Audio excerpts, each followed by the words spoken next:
So, ngayon, mapasok na tayo sa ating bagong series for this Sunday.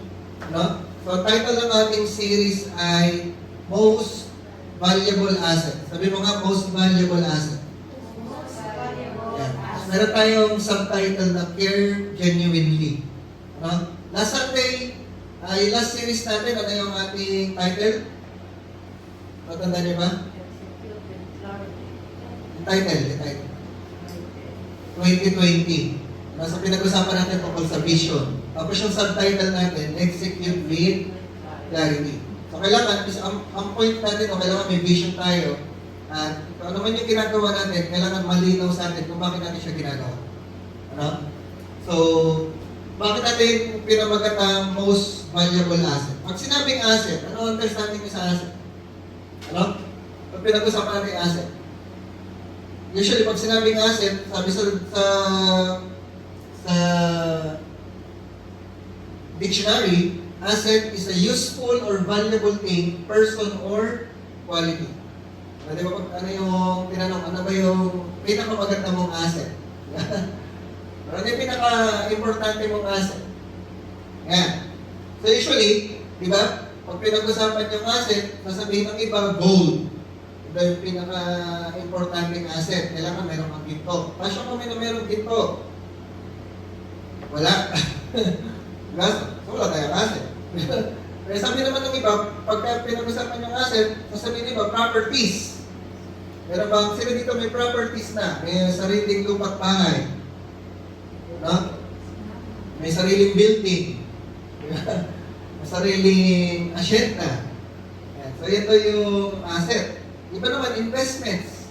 Kung pwedeng wala kang property, wala kang gold, pero meron kang investment. Kung meron ka siguro sa stocks, or meron mga mutual fund, or sa insurance. Yan. So, yung mga investments. Ngayon, merong crypto. No? Or, iba naman, ang sinasabi, ang asset ka, sarili. Kaya sa asset mo, sarili mo. Kailangan, nag-aaral ka, matalino ka, masipag ka, pinapalawak mo yung kaisipan mo, nagbabasa ka ng books, para daw bumagda yung value ng iyong asset. Kasi ang asset, sarili. Ano? So, ano ba yung pinaka-most valuable asset? Sa Bible, ang iba yung sinasabi ng Bible pag pinag-usapan ng asset. Ano? At merong ibang mga corporations, ibang companies na nag-gets yung kanilang biblical principle. Kasi sinasabi nila, people are our most valuable asset. Ano yung most valuable asset? People. No? So, yung title ng ating series is Most Valuable Asset. We will be talking about people. No? So, yun yung pag-aaralan natin. Doon iikot yung ating pag-uusap, people. Sinasabi ng mga companies na to, ng mga corporation na to, ang pinaka-importante nilang asset, hindi yung clients, hindi yung kanilang properties, hindi yung magkano yung kanilang network, hindi yun. Ang sinasabi nila, yung most valuable asset ng isang company, yung mga employees, yung mga staff, ano? Yung mga leaders na meron dun sa company na yun. No? So pag sinabi kasi yun ang pinaka-importanting asset, yun yung pinaka-aalagaan mo. Yun yung i-grow mo. Yun yung pagtutuunan mo ng pansin. Ano? Kasi ang asset dapat pinapalago. So kung people yung most valuable asset mo, papalagoin mo yung mga tao. Go-grow mo yung mga employees, mag-aalagaan mo sila, iingatan mo sila, hindi mo sila pababayaan. Ano? So, yun ang pag-aaralan natin doon sa pagkakaroon ng most valuable asset. Yun ang kailangan natin matutunan dito sa church. Na hindi lang sa church, sabi ko nga, lahat ng pinag-aaralan natin applicable sa relationships, sa career, sa family. So, pag pinag-usapan natin, most valuable asset, pag sinabi natin family, siyempre, yung mga kasama mo sa family mo, aalagaan mo sila. Ibig sabihin, mas importante yung nakatira sa bahay kaysa sa bahay. No? Mas importante yung mga kasama mo sa bahay kaysa sa mga gamit sa bahay. Ano? So, pag pinag-usapan naman sa career, sa work, so pagka pinag-usapan yung most valuable asset sa work, pag meron kang work, yung mga kasama mo sa work, yung nakaalagaan mo, i-build mo yung relationship, alagaan mo yung mga relationship mo sa mga kasama mo sa work. Diba? Hindi pwede nagtatrabaho ka lang, nagtatrabaho ko dito, wala kang pakialam sa inyo. Hindi gano'n. Pag ang thinking mo, people yung most valuable asset, kailangan nag-build ka ng relationship, tapos hindi ka nananagasan ng mga tao. Ganun din pagka ikaw yung may business, ikaw ang boss, hindi mo pwede sabihin, ikaw tauhan lang kita, pwede kitang palitan anytime. Hindi ganun yung thinking ng merong na people are most valuable asset. Ano? Ang thinking mo sa kanila, itong business na to, kaya ito lumalago, kaya ito nag-grow kasi nandiyan kayo. I-appreciate kayo na mga kasama ko sa business. Now, ganun yung pagka pinag-usapan, pag ang thinking natin, ang mindset natin, people are our most valuable asset. Ganun din sa church. Ang church, hindi tumatakbo ang church dahil sa program, hindi tumatakbo ang church dahil sa mga project, tumatakbo ang church dahil sa mga tao. At kaya nag-exist yung church dahil din sa mga tao. Ano? Kaya may church para mapalago yung mga tao, para ma-build yung mga tao, para ma-train, mag-grow yung mga tao. Pag hindi nagagawa yun ng church, hindi siya biblical, hindi na nagagawa yung mission and vision na sinasabi ng Bible. Natindihan natin? Ayan. So, punta na tayo sa ating verse. Ano? So, kaya we will be, dun sa buong series natin, we will be focusing on people. Exodus chapter 3. Punta tayo sa Exodus chapter 3. Ayan. Pamilyar na tayo sa kwento ng Exodus, ano? Nabasa na natin yan. Na yung mula sa Genesis, yung kwento ng Genesis, si Joseph, naging prime minister sa Egypt. Tapos, dinala niya yung kanyang mga kapatid, yung kanyang tatay, yung pamilya, yung buong pangkan nila, dinala na sa Egypt. Tumira sila sa Egypt. Kaso, sa kwento ng Exodus, kung napalitan yung Pharaoh, hanggang dumating yung time na yung Pharaoh, hindi na alam yung history nila Joseph. Tapos, naging threat na yung Israel sa kanila, so dumadami na yung mga Israelites, ginawa nilang slaves yung mga Israelites. So, slaves na sila. Tapos, hanggang dumating sa point na pinanganak na si Moses. Ano, alam natin, pinapatay, gusto ng Pharaoh, patayin lahat ng mga anak na lalaki. Si Moses, nailigtas. Naging inampon nung kapatid ni Pharaoh. Tama ba? Kapatid, yung babae, yung kapatid ni Pharaoh. Kapatid to, pamangkin. Kapatid. Ayan. So, naging inampon si Moses, hanggang lumaki siya sa culture ng Egypt. Tapos, meron siyang pinatay na Egyptian. Tapos nalaman, na-discover ni Pharaoh, tumakas siya. Nagpunta na siya sa wilderness. So, sa wilderness, nag-stay siya doon ng 40 years. Tapos, pagdating sa chapter 3, nakita niya may burning bush, pinuntahan niya yung burning bush. Paglapit niya sa burning bush, kinausap siya ng Panginoon. And the Lord said, I have surely seen the oppression of my people who are in Egypt, and have heard their cry because of their taskmasters, for I know their sorrows. No? Pinapahirapan yung mga Israelites. So I have come down to deliver them out of the hand of the Egyptians, and to bring them up from that land to a good and large land, to a land flowing with milk and honey, to the place of the Canaanites, and the Hittites, and the Amorites, and the Perizzites, and the Hivites, and the Jebusites. Now therefore, behold, the cry of the children of Israel has come to me, and I have also seen the oppression with what the Egyptians oppressed them. Come now therefore, and I will send you to Pharaoh, that you may bring my people, the children of Israel, out of Egypt. No? So, kinausap ng Panginoon si Moses, tinatawag niya si Moses, isusugo niya si Moses para ilabas ng mga Israelites ng Egypt, palayain sila sa Egypt, at dalhin sila sa Promised Land. So, yung title natin this morning ay Rescue Mission. Sabihin niyo sa katabi niyo, Rescue Mission. Rescue Mission. Yan. So, si Lord ay busy. Si Lord, mayroon siyang tinatawag na rescue mission.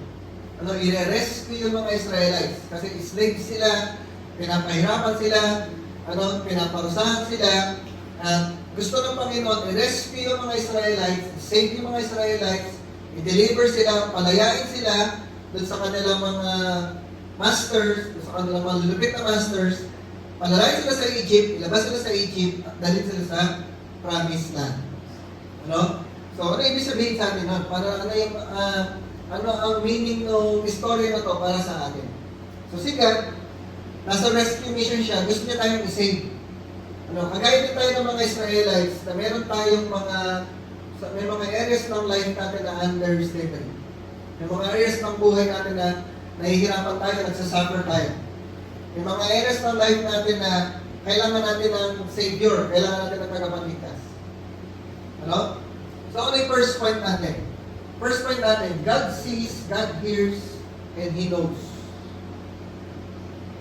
Sa doon sa tabi mo, God sees, God hears, and God knows.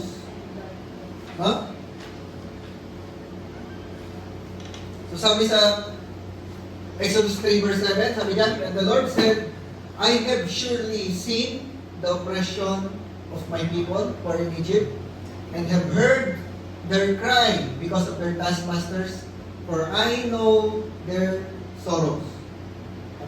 Sabi sa verse 9, now therefore, behold, the cry of the children of Israel has come to me, and I have also seen the oppression with which the Egyptians oppress them.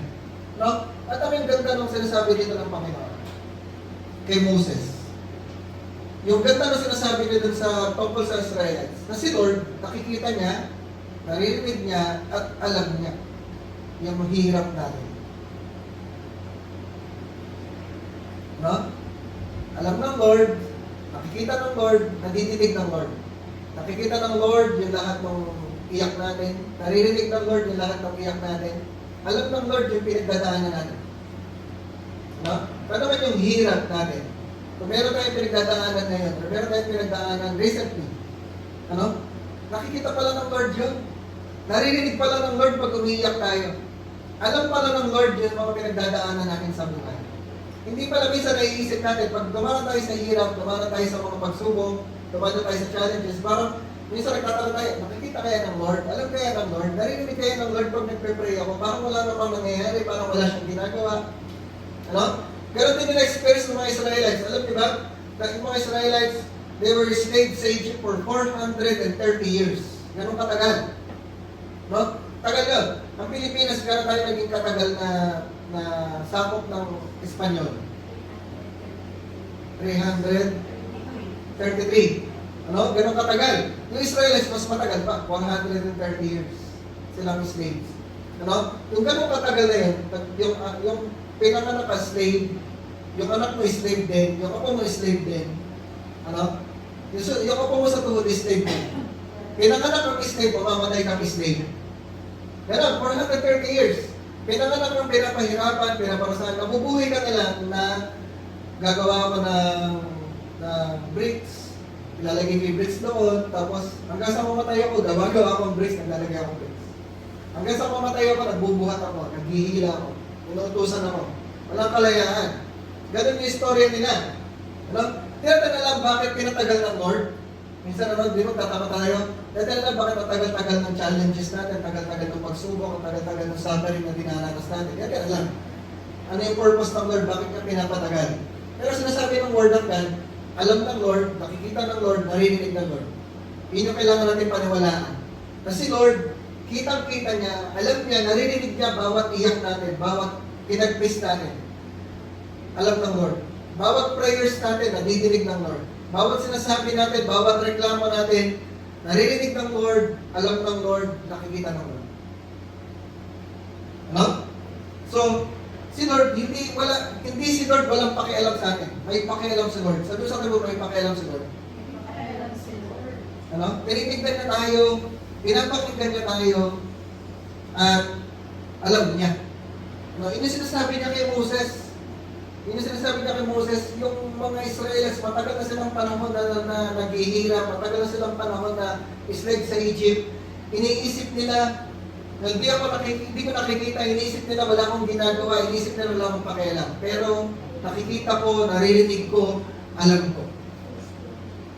At yung sinasabi sa atin ng Lord ngayon, alam ng Lord, nakita ng Lord, naririnig ng Lord yung pinagdadaanan.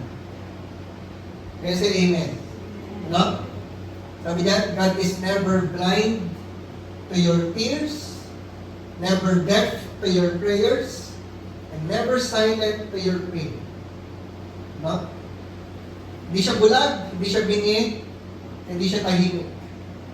Ano man yung iyak natin, ano man yung prayers natin, ano man yung pain na dinaanan natin, alam ng Lord, nakita ng Lord, naririnig ng Lord.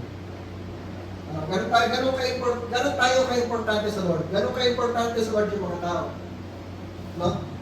Ngayon, di ba, iisip natin ba, Lord, ano ba nangyari sa Pilipinas? Ang gulo-gulo. Di ba? Flood control, tapos kung sino-sino nagtuturoan, naglalaglagan, hindi mo na alam kung sino nagsasabi na totoo, hindi mo na alam kung sino ba talaga may kasalanan, hindi mo na alam sino ba talaga involved, pinaglalaroan lang pa tayo, di ba? Gumagawa lang ba sila ng kwento na pinapaniwalaan natin, ginugulo lang tayo. Diba? Inisip natin, ano ba ginagawa ng Lord? Bakit tahimik si Lord? Ba't parang wala nangyayari? Pero sinasabi sa atin ng Panginoon, alam niya, nakikita niya, naririnig niya kung ano yung pinagdadaanan natin at may plano siya. May ginagawa siya. Sabi ko sa atin, may ginagawa si Lord. No? Hindi alam ng mga Israelites na may kinakausap na si Lord. Tama? Hindi niya alam.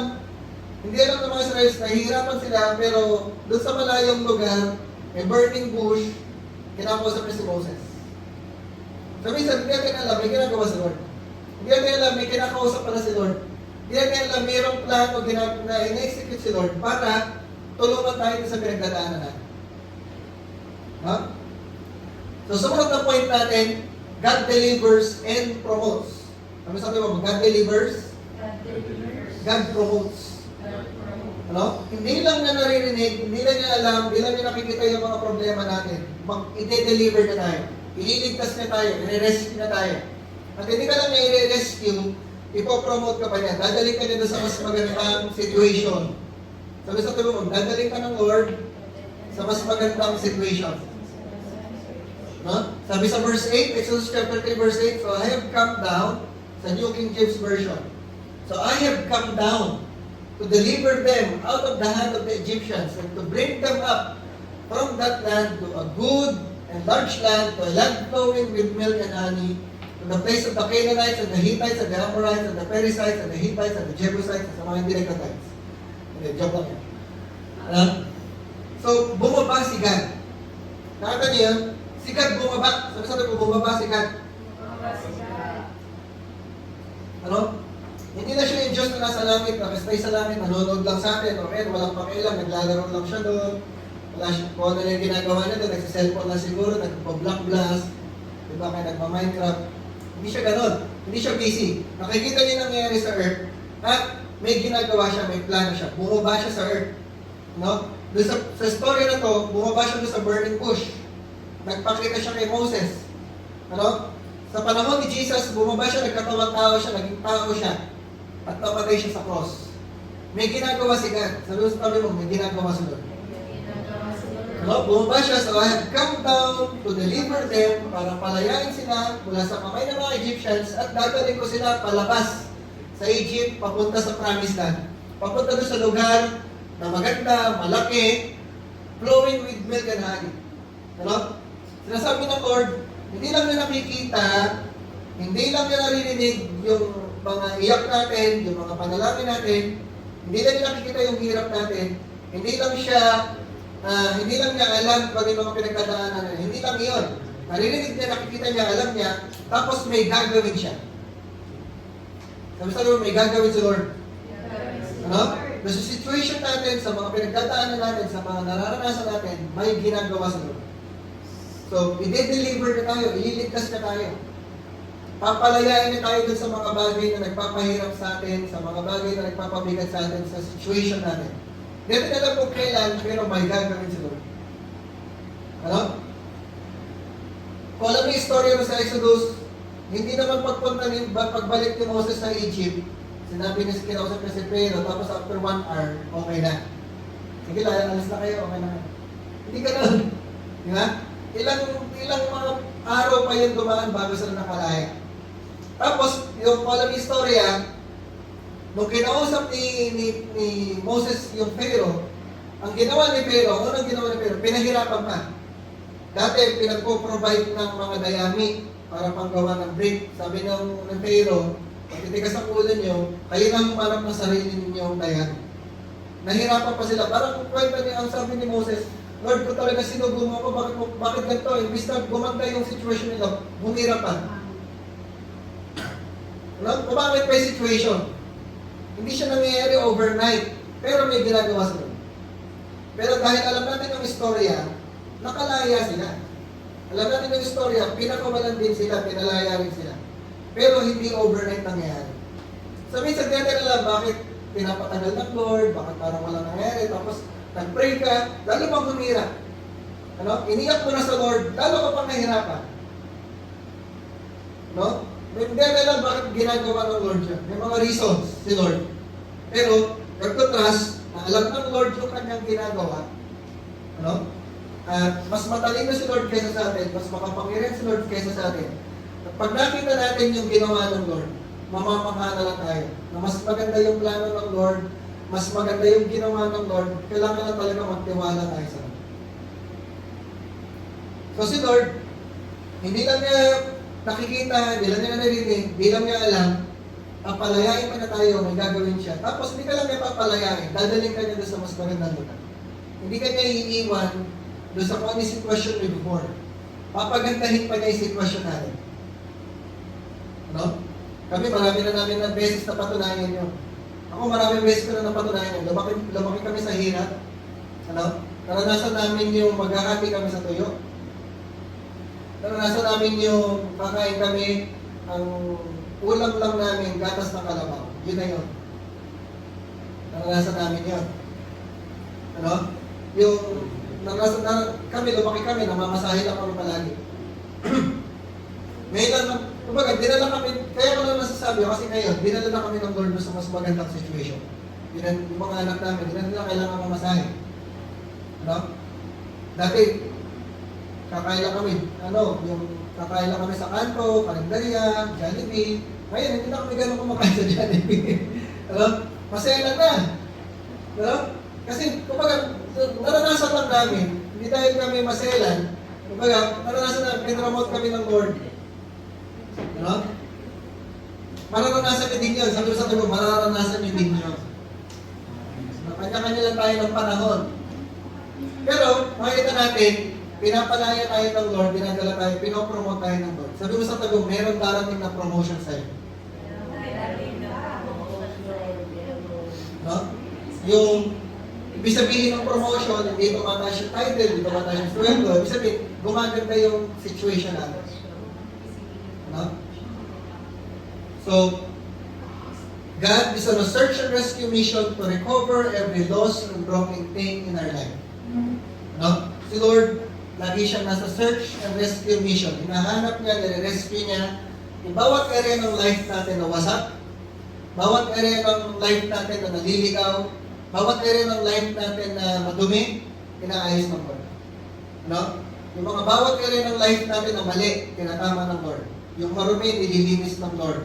Yung wasak, binubuo ng Lord. Yung naliligaw, inaayos ng Lord. Ibinabalik ng Lord. Yung nawawala, nire-restore ng Panginoon. Ganyan yung ginagawa ng Lord sa life natin. Kaya say amen. Kailangan lang maniwala tayo, magtiwala tayo sa Lord. Kasi mas maganda yung plano ng Panginoon. Minsan, inisip natin, bakit hindi pa ayos, hanggang ngayon, umiiyak pa rin ako, hanggang ngayon, nahihirapan pa rin ako, hanggang ngayon, nabibigatan pa rin ako, hanggang ngayon, hindi pa rin ayos. Hanggang ngayon, wasak pa rin. Hanggang ngayon, hindi ko pa rin makita, namamala pa rin. Pero, si Lord, alam, nakikita, naririnig niya, at may plano si Lord, may ginagawa si Lord. Kaya sa amen. Amen. Pero itong pinaka-importante sa lahat, ito yung pinaka-kailangan natin maintindihan, So si Lord may pakialam, si Lord may plano sa mga tao, si Lord mahal yung mga tao. Si Lord, hindi lang siya kumuha ng mga halaman, mga puno, mga hayop, mga bundok, bituin. Gumawa siya nun. Pero hindi yun ang pinaka-importante sa Kanya. Ang pinaka-importante sa Lord ay people. Sabi mo sa katabi mo, people. Importante sa Lord mga tao. Pwede naman gawin ng Lord, ayaw mo na silang mamatay sa Egypt. Hahanap na lang ng ibang bansa na dadalhin mo sa promised land. Pwede mo na gawin ng Lord yun. Ayaw mo na sila, slave na sila doon. Ayaw mo na sila. Kaya, Egypt na lang yung dadalhin mo sa promised land. Pag inalis ko yung Egypt doon, mahiiwan yung Israelis doon, okay na sila doon. pwedeng gawin ng Lord. Ibig sabihin, pwede mong point ko, pwedeng palitan ka ng Lord anytime. Pero hindi ka pinalitan ng Lord. Iligtas ka ng Lord. Tinulong na tayo ng Lord. Ano?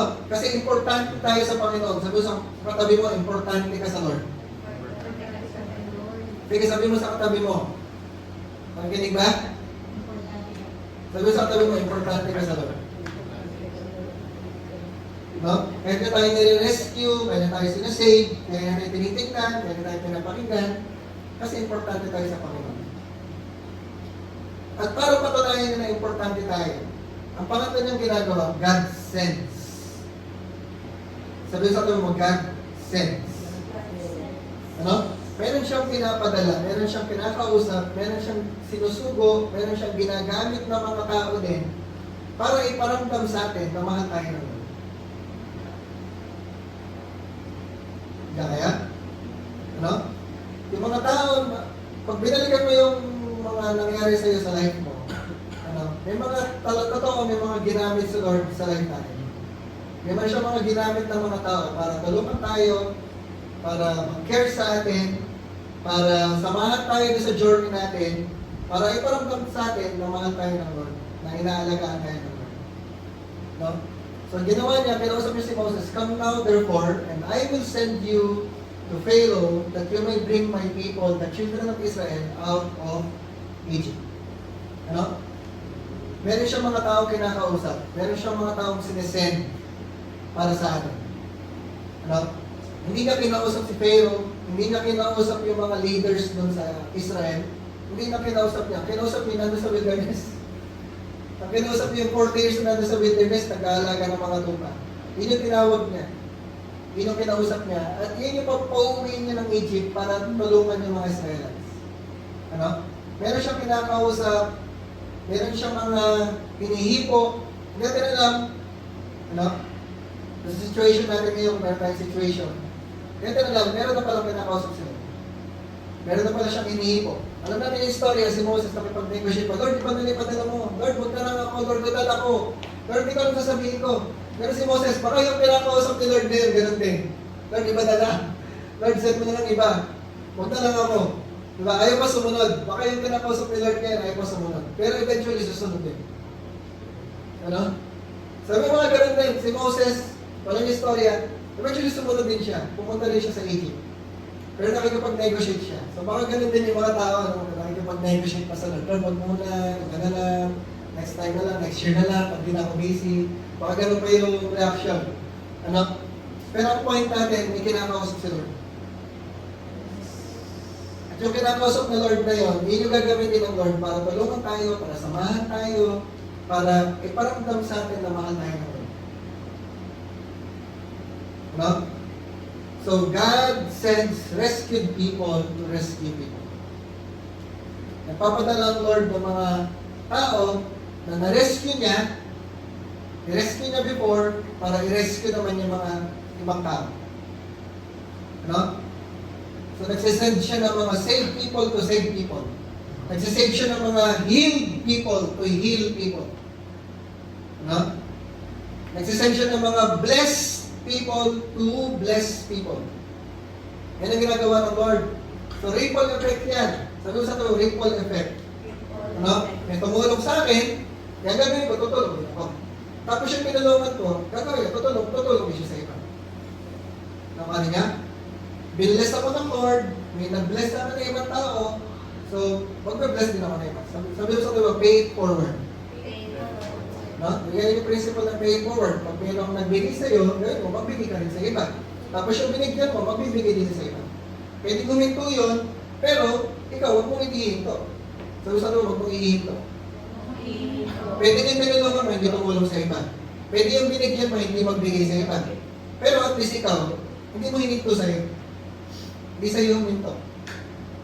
Tama natin? So pag may nag-bless sa iyo, may tumulong sa iyo, may nagbigay sa iyo, may nag-alaga sa iyo, ganun din yung gawin mo sa iba. Mag-bless ka din, tumulong ka din, mag-alaga ka din, may nag-serve sa iyo, mag-serve ka din. Tama natin? Ako yung ginagawa namin sa family, kaya namin ito ginagawa kasi may nag-bless sa amin, may tumulong sa amin, may nag-serve sa amin, may nag-alaga sa amin, kaya mag-aalaga din. Naintindihan ko yung ganung principle. Ano? Ngayon, kami naman yung nasa point na kami naman yung sinesend ng Lord para tumulong sa inyo. No? So, pakita kasi natin, kailangan natin maintindihan na kailangan talaga ng tulong ng mga tao. Ano?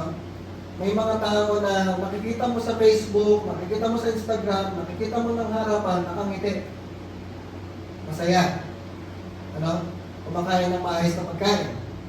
Pero hindi natin alam, deep inside, may pinagdadaan. Ano? Kahit naman tayo, di ba? Nakikita natin isa't isa, nakangiti tayo. Pero hindi natin alam, may mga kanya-kanya tayo pinagdadaanan. May kanya-kanya tayong suffering. May kanya-kanya tayong mga burdens. May kanya-kanya tayo na iniiyak sa Lord. Ano? May kanya-kanya tayo na pinagpe-pray sa Lord. May kanya-kanya tayo na kailangan natin ng tulong. Kailangan na yung, di ba? May mga pinagdadaanan tayo lahat. Yung pinaka-importante sa lahat, ano? Yung mga kakilala natin, pag hindi nila nakilala si Jesus, sa impyerno sila pupunta. So, mayaman o mahirap,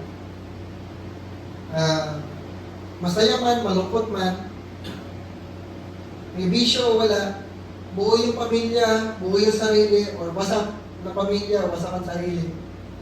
Ano? Kahit anong condition, pag wala si Jesus, lahat sila, mapapahamak. So yung mga kaibigan natin, mga kakilala natin, tingin natin okay naman sila, buo naman sila, masaya naman sila, mayaman naman sila, may pera sila, okay naman sila, buo yung kanilang pamilya, pero kung wala si Jesus sa life nila, sa impyerno sila pupunta. No? Lalo naman yung mga tao na nakikita mo, mahirap, walang lagi, baon sa utang, walang mapagkakitaan, hirap pumarap ng trabaho, tapos masakta yung pamilya, may bisyo pa, no? Lalo na silang, tapos wala pa Jesus sa life nila, lalo silang, kumbaga dito pala sa earth, naghihirap na sila, napapahamog na sila, tapos sa impyerno pa pupunta. Ano? Even yung mga nakikita natin, yung mga congressman, mga contractors na nagpakasasa sa corruption, nagpakasasa sa pera ng bayan, even sila, lalo sila, kailangan nila ng Jesus sa life nila. No? Parang inisip natin, pumunta na sila sa impyerno. Pero hindi, kailangan nila ng Jesus. Kaya, si Lord, nagpapadala ng mga tao para tulungan sila. Hindi lang tayo tutulungan, hindi lang natin tutulungan yung mga tao sa mga pinagdadaanan nila, sa mga pagsubok nila, sa mga situations nila, kundi maipakilala natin si Jesus sa kanila. Kasi importante sila sa Lord. At pag hindi nila nakilala si Jesus, pag wala si Jesus sa life nila, mapapahamak sila. No? So, kailangan magawa natin yung part natin. May nag-share sa atin tungkol kay Jesus. Tayo naman yung gagamitin ng Lord, tayo naman yung sinasend ng Lord, para i-share si Jesus sa kanila. Ano? Pag hindi sila nakinig, at least nagawa na natin yung part natin. Tama? Kasi may choice sila eh. Pwede silang hindi makinig, pwede nilang ayawan si Jesus, pwede nilang gusto nila kay Buddha, gusto nila kay Allah, ano, kay Muhammad, yun ang gusto nila, ayaw nila kay Jesus. Pwede sila, may choice sila. Pero tayo, at least ginawa natin yung part natin na i-share si Jesus sa kanila, iparamdam sa kanila yung love ng Panginoon. Ano? Kaya sabi sa Isaiah chapter 6 verse 8, sabi niya, kinakausap ng Lord si Isaiah. Sabi ng Lord, then I heard the voice of the Lord saying, whom shall I send? And who will go for us? Naghahanap si Lord ng representative. Sabi sa tulong mo, representative. Ano? Sila sabi ng Lord, tinatanong ng Lord, ano? Nag-uusap-usap sila, yung Trinity, Father, Jesus, Holy Spirit, nag-uusap sila. Sino ipapadala natin? Sino pupunta para sa atin? Sino magre-represent sa atin? Sino sino magsasabi ng gusto natin sabihin? Ano? Sino magdadala ng mensahe natin? Sino magtuturo ng gusto natin ituro? Sino magpapadama ng gusto natin ipadama? Sino yung pwedeng maging bibig ng Lord dito sa earth? Sino yung pwedeng maging kamay ng Lord dito sa earth? Sino yung pwedeng maging paa ng Lord dito sa earth? Yung maglalakad. Ano? Sino yung pwedeng tagayakap ng Lord? Yung mga naghahanap lang ng yakap, mga higpit na yakap, yung layakap. Or sino yung pwedeng maging tenga ng Lord? Yung mga tao na naghahanap lang ng makikinig, ng kakausap sa, yung Makikinig lang sa sasabihin nila, di mo kailangan magsalita, makikinig ka lang. Sino yung pwedeng maging pagtenga ng Lord doon sa mga tao na yun? Ano? Sabi ni Isaiah, and I said, here am I, sent me. Ano? Many years ago, sinabi ko sa Lord, Lord, eto ako, here am I, sent me. Ako yung ipadala mo, Lord. Ako yung gamitin mo, Lord. Ako yung gamitin mo na kamay mo, bibig mo, tenga mo, ako yung gamitin mo na paa mo. Ako yung maging katawan mo dito sa earth. Na kung ano yung gusto mong gawin, kung ano yung gusto mong pasabi, kung ano yung gusto mong ipagawa, ako yun, ako gagawa. Ano? Sabi mo sa katabi mo, sinong gustong isend ng Lord? Ano? Sabi ni Jesus, dapat na sa pinakadulo, alam natin sa storya sa Jesus, siya mismo yung bumaba. Siya mismo yung nagkatawang tao. Siya mismo yung sinuot niya yung pagiging tao. Ano siya katawang tao na ginagawa niya yung mga tao. Yung mga taong walang gustong humawak, siya yung humahawak. Yung mga may keto, yung mga may sakit, yung mga may dugo, hinahawakan niya. Ano? Siya yung naging kamay talaga ng Diyos. Na yung mga taong hindi pinapansin, iniiwasan ng mga tao. Siya hindi niya iniwasan. Pinansin niya. Yung mga taong walang gustong kumausap, gusto makitagpuan, walang kumakausap ng mga audio sa kanya. Pero siya kinausap niya. Ano? Pinansin niya. Tapos, hindi lang niya kinausap, talaga share niya ng eternal life. Share niya ng living water. Ano? Ganun yung ginawa ni Jesus sa earth. Na pinaramdam niya talaga, God with us. Nandito si God, lumalakad kasama natin. No? Na gusto ng Lord, yung bawat isa sa atin, mga tao na nangangailangan ng Jesus, na makita ng mga, tayo yung mga makita ng mga, pag tinignan ka ng mga tao, ano, nakikita sa iyo si Jesus. Pag kinausap ka, nararamdaman sa iyo yung love ng Lord. Ang naririnig sa iyo yung boses ng Lord. Yung hawak mo, nararamdaman nila yung hawak ng Diyos. No? Ang sabi ni Jesus, for the Son of Man came to seek and to save the lost. Pumunta siya para hanapin yung mga tao, iligtas yung mga taong nalilito. Ano? At hanggang sa panahon ngayon, nagpapadala ang Lord, kumakausap ang Lord, nagsisend ang Lord ng mga tao na willing, ano, gusto na magpagamit sa Lord. Gusto na magpasend sa Lord. Na gusto na magpagamit sa Lord to share yung God's love, maging kamay, maging boses ng Lord, maging tenga ng Lord. Intindihan natin? Ano? So, si Lord, importante tayo sa Panginoon. Sabi sa tabi mo, importante ka sa Lord. Importante ka kay Lord. Ano? Gusto tayong alagaan ng Lord, gusto tayong dalhin ng Lord sa mas magandang situation, bigyan tayo ng mas magandang buhay. Sabi sa John 10:10, I have come that they may have life and life abundantly. And pinaka-importante sa lahat, nagsusugo si Lord, nagsisend si Lord ng mga tao para samahan tayo dun sa mga challenges natin, tulungan tayo dun sa mga times na mayroon tayong mga suffering, pakinggan yung iyak natin, kailangan natin ang yakap lang, kailangan natin ng tutulong natin, nagsisend si Lord. And even right now, may mga kinakausap si Lord na gusto niyang isend, gusto niyang gamitin para tumulong naman sa mga tao na kailangan ng tulong. No? Sa tingin natin, yung mga nakikita natin sa paligid, yung mga kasama natin sa school, klase natin, kasama natin sa work, mga estudyante natin, kasama natin sa office, isip natin, okay naman sila, masasaya naman sila. Pa-party-party pa nga eh. You know? Pero deep inside, merong missing. Deep inside, may pinagdadaanan. Deep inside, hinahanap nila si God. Deep inside, hinahanap nila yung love ng Lord. Deep inside, meron talagang emptiness sa kanilang life na si Jesus lang yung pwedeng magpuno. At naghahanap, naghihintay lang sila, ito mga taong ito, ano, kung pinag-uusapan natin, naghihintay lang sila ng mga ipapadala ng Lord sa buhay nila. Sabi mo sa tabi, baka ikaw yun. No? Baka tayo yun. Sige tayo lahat. No? So, si Lord, in summary, naririnig niya, nakikita niya, alam niya yung mga pinagdadaanan natin. Nililigtas tayo, pinapromote tayo, and after kanyang tulungan, after niya kanyang iligtas na sa mga pinagdaanan mo, gusto ka nilang isend ang Lord. Ikaw naman yung isasend ng Panginoon. Ikaw naman yung gagamitin ng Panginoon para sa ibang tao. So, as we pray, ikipigit tayo. As we pray, just thank the Lord. Pasalamatan mo sa Lord na doon sa panahon na nahihirapan ka, sa panahon na may pinagdadaanan ka, sa mga situations na hindi maganda, sinamalan ka ng Lord, pinakinggan ka ng Lord, tinitignan ka ng Lord, at tinutulungan ka ng Lord. Kung sa panahon na to, meron kang situation na ikaw lang nakakaalam, meron kang pinagdadaanan, na ikaw lang yung nakakadama, ilapit mo din siya sa Lord. Ibigay mo sa Lord yung situation mo ngayon. Itawag mo sa Lord, hihingi mo ng tulong sa Lord.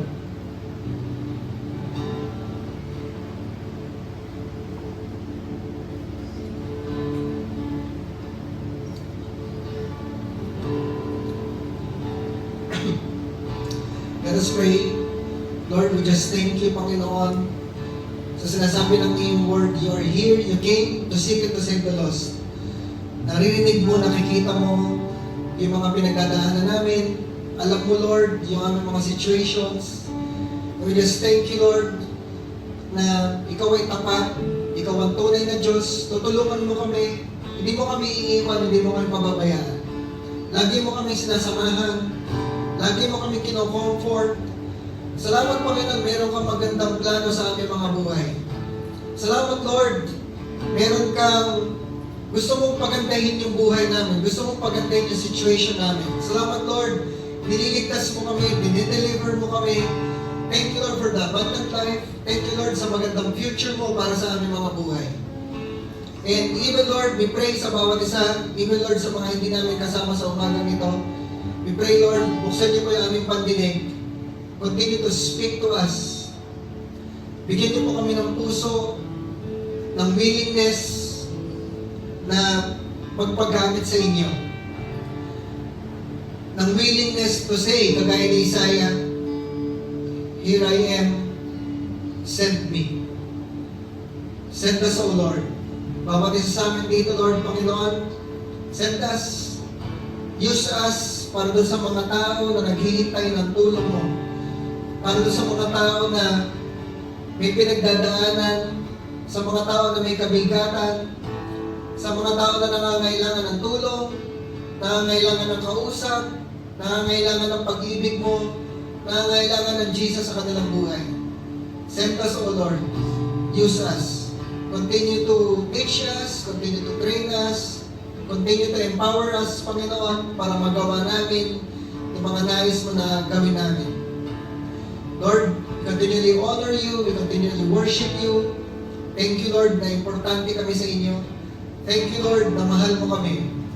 Thank you, Lord, na patuloy mong pinapadama yung pag-ibig mo sa amin. Even, Lord, we speak blessings sa bawat isa. We declare favor po sa bawat pamilya. We declare ang bawat isa po ay magiging conqueror. We are more than conquerors in your name, in your presence. Salamat, Lord, na sa bawat situation namin buhay, kami mag-conquer, kami mag-overcome. And even, Lord, you're raising us up to become leaders, to become influencers. Hindi na kami, Panginoon, tatapakan, hindi na kami ma-reject, hindi na kami mai-ignore, kundi, Lord, pinapakilala mo kami, inaanak mo kami, mararanasan namin, Panginoon, that people will listen to us, people will promote us, people will see, Panginoon, na ikaw yung kumikilos sa aming mga buhay. Salamat, Panginoon, sa inyo po lahat, binabalik namin lahat ng glory and honor. We pray this in the name of the Lord Jesus Christ. Everybody say, Amen.